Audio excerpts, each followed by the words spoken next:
নমস্কার বন্ধুরা, education culture YouTube চ্যানেলে তোমাদের স্বাগতম। তো আজকে আমি একদম ছোট্ট একটা কিউএনএ ভিডিও এনেছি তোমাদের জন্য, যেখানে তোমাদের দুটি প্রশ্ন, মূলত যে দুটি প্রশ্ন বেশিরভাগ টাইম আমাকে তোমরা করছো তারই উত্তর দেব।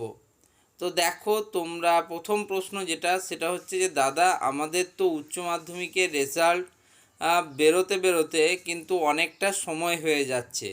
সেক্ষেত্রে মে মাসের 15 তারিখ অবধি কিন্তু জেক্সপোর যে অ্যাপ্লিকেশান ফর্ম ফিল আপ তার কিন্তু ডেট রয়েছে। সেক্ষেত্রে দাদা, এতটুকু সময়ের মধ্যে যদি আমরা ফর্ম ফিল আপ না করতে পারি সেক্ষেত্রে কি ঘটবে?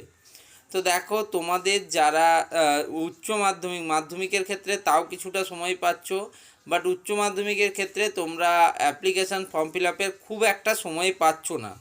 সেক্ষেত্রে দেখো, আমার মনে হচ্ছে যে দুটো কারণ, এক হচ্ছে লোকসভা ইলেকশন 2024 এবং 2 নম্বর হচ্ছে সামারের জন্য, সামার ভেকেশান বা যেই হোক কারণের জন্য কিন্তু তোমাদের যে ডেট রয়েছে, অর্থাৎ 15ই মে যে লাস্ট ডেট রয়েছে অ্যাপ্লিকেশান ফর্ম ফিল আপ করার, সেটা যতদূর সম্ভব অ্যাজ পার মাই প্রেডিকশান আমার ক্ষেত্রে মনে হচ্ছে 100% সেই ডেট কিন্তু এক্সটেন্ডেড হবে।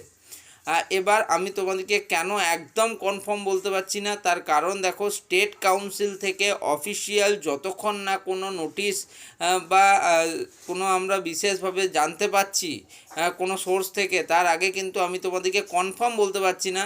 বাট আমার যতদূর মনে হচ্ছে, আমার ক্ষেত্রে আমি 100% শিওর যে তোমাদের কিন্তু সেই যে অ্যাপ্লিকেশান ফর্ম ফিল আপের ডেট সেটা কিন্তু এক্সটেন্ডেড হবেই, না হলে এতটুকু সময়ের মধ্যে কিন্তু সেটা সম্ভব নয়। এবার দেখো, তোমাদের রেজাল্ট আউট হওয়া এবং তোমাদের হাতে হার্ড কপি পাওয়ার মাঝেও 1-2 দিনের গ্যাপ হয়ে যাচ্ছে উচ্চ মাধ্যমিকের ক্ষেত্রে বেশি করে। তো সেক্ষেত্রেও কিন্তু তোমাদের ক্ষেত্রে তোমরা খুবই কম সময় পাচ্ছ, 5 দিন 7 দিন। সেটা কিন্তু এক্সটেন্ড করা প্রয়োজন। এটা অ্যাপিলও করা হবে, বিভিন্ন ক্ষেত্রে অ্যাপিলও করা হবে যে যাতে ডেটটা এক্সটেন্ড করা হয়। এবং সেটাই আমার যেটা মনে হচ্ছে আমি সেটা তোমাদের সাথে শেয়ার করলাম। এবার স্টেট কাউন্সিল অফিসিয়াল অর্ডার দেখ, নোটিশ পাবলিশ করুক, সেক্ষেত্রে আমি তোমাদের আরও ক্ল্যারিটির সাথে সেটা বলে দিতে পারবো। এবার দ্বিতীয় বিষয়টা আসি, এখনও অবধি স্টুডেন্টদের মনে সবথেকে বড় সমস্যা হচ্ছে, দাদা আমার এখনও ভ্যারিফিকেশানস কিন্তু অ্যাপ্রুভ হয়নি বা ভ্যারিফিকেশান কমপ্লিট হয়নি, আমি কি করব? দেখো ভাই, তোমাদেরকে আমি একটা কথাই বলবো, দেখো ভ্যারিফিকেশান নিয়ে তোমাদের আমার মনে হচ্ছে তোমরা খুবই অযথা খুব চিন্তা করছো।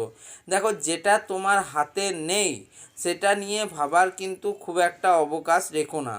তার কারণ দেখো, তোমরা application form already fill up করে দিয়েছো এবং সেই অ্যাপ্লিকেশান ফর্ম অনুযায়ী কিন্তু তোমাদের পেমেন্ট স্ট্যাটাস কমপ্লিট হয়ে গেছে, ডকুমেন্ট আপলোডেশনের স্ট্যাটাস কমপ্লিট হয়ে গেছে। তো সেক্ষেত্রে ভ্যারিফিকেশান স্ট্যাটাস কমপ্লিট হতে অসুবিধা কোথায়? সেটাও হয়ে যাবে। এবার বিভিন্ন ক্ষেত্রে তোমরা দেখতেই পাচ্ছ যে সেগুলো কিন্তু বিভিন্ন কলেজ অথরিটি করে থাকে। বাট বর্তমান সময়ে সবথেকে বড় সমস্যা লোকসভা ইলেকশন 2024, তার জন্য কিন্তু বেশিরভাগ সরকারি কার্যকর্মে কিন্তু বাধার সৃষ্টি হচ্ছে। সঠিক পরিমাণ লোকজন সেখানে উপস্থিত নেই, উপস্থিতির হার খুব কম। সেক্ষেত্রে কিন্তু তোমাদের ভ্যারিফিকেশান স্ট্যাটাসটা এখনও পেন্ডিং রয়েছে বা এখনও কমপ্লিটেড হয়নি। আর আরেকটা জিনিস কি, কারেকশান উইন্ডোর কথা, যদি তোমরা কোনো ভুল করে থাকো সেক্ষেত্রে কিন্তু কারেকশান উইন্ডো দেওয়ার কথা হচ্ছে তোমাদের স্টেট কাউন্সিলের। তো তারা কিন্তু অবশ্যই সেটা তোমাদের প্রোভাইড করবে। তবে তোমাদের এখন মেন কথা হচ্ছে তোমরা খালি ওয়েট করো, ওয়েট করা ছাড়া কোনো উপায় নেই।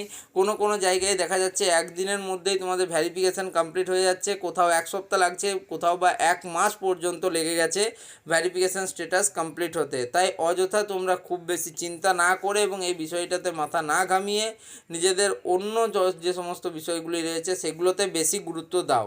তোমরা ভেরিফিকেশান স্ট্যাটাসের কথা বলছো, এখন অবধি তো মাধ্যমিক উচ্চ মাধ্যমিক স্টুডেন্টরা নিজেদের ডকুমেন্টসই আপলোড করতে পারেনি, রেজাল্টই আপলোড করতে পারেনি, যেহেতু তারা এখনও পায়নি, তারা অ্যাপিয়ারিং ক্যান্ডিডেট। তো তাই অযথা খুব বেশি চিন্তা করে কোনো লাভ নেই। এবং বারবার প্রত্যেক ইউটিউবারকে প্রত্যেককেই একই প্রশ্ন যদি তোমরা করো, সেই একই উত্তর দেব, সেটা শুনেও তো কোনো লাভ নেই, ফালতু তোমাদের সময় নষ্ট হবে। ওকে, তাই নিজেদের সময় নষ্ট না করে অন্যান্য যে কাজগুলো তোমাদের পেন্ডিং পড়ে আছে সেগুলোকে অবশ্যই কমপ্লিট করার চেষ্টা করো। তোমাদের ভ্যারিফিকেশান স্ট্যাটাস কমপ্লিট হবেই। যাই হোক, এই ভিডিওতে আমি আর ডিটেলস কিছু বলছি না, এই ভিডিওটা খুবই ছোট্ট করলাম, কিউএনএ ভিডিও টাইপ করলাম।